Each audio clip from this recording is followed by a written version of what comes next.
નમસ્કાર મિત્રો, ફરી એક વખત ગુજરાત સમાચાર યુટ્યુબ ચેનલમાં આપ સર્વે મિત્રોનું સ્વાગત છે। મિત્રો, આજના સમાચારમાં જોઈએ તો ખેડૂતો માટે સારા સમાચાર આવી રહ્યા છે। શેરડીના વેચાણ પર સરકાર 12 કરોડ રૂપિયા ખર્ચ કરશે।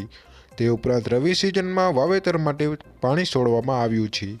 તે ઉપરાંત સોલાર પંપ માટે સરકાર આપી રહી છે 60% સુધીની સબસિડી।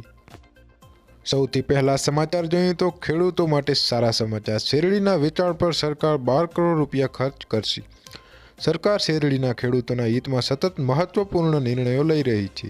એક તરફ કેન્દ્ર સરકારે ઇથોનોલના ભાવમાં વધારો કર્યો છે, તે જ સમયે હવે છત્તીસગઢ સરકારે શેરડી વેચનારા ખેડૂતોને પ્રોત્સાહક નાણાં આપવાની જાહેરાત કરી છે। રાજ્યની સહકારી ખાંડ મિલોમાં શેરડીનું વેચાણ કરતા ખેડૂતોને પ્રતિ ક્વિન્ટલ ₹79.50 થી ₹84.25 સુધીના પ્રોત્સાહન આપવામાં આવશે। ત્યારબાદ રવિ સિઝનમાં વાવેતર માટે પાણી છોડવામાં આવ્યું। ગુજરાતમાં રવિ સિઝનમાં વાવેતર કરતા ખેડૂતો માટે મોટા સમાચાર છે।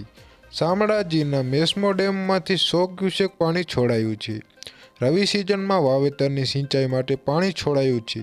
ભિલોડા અને મોડાસા તાલુકાના 15 ગામના ખેડૂતોને ફાયદો થશે।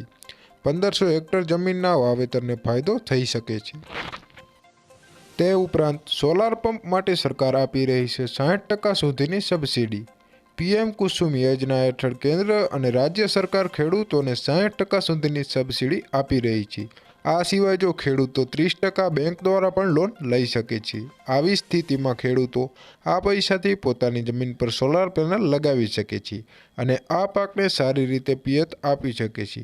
જણાવી દઈએ કે વડાપ્રધાન નરેન્દ્ર મોદીએ 30 ઓક્ટોબરે મન કી બાત કાર્યક્રમ દ્વારા દેશને સંબોધિત કરતી વખતે પીએમ કુસુમ યોજનાનો ઉલ્લેખ કર્યો હતો। આ યોજના શરૂ કરવાનો ધ્યેય ખેડૂતોની આવક બમણી કરવાનો હતો।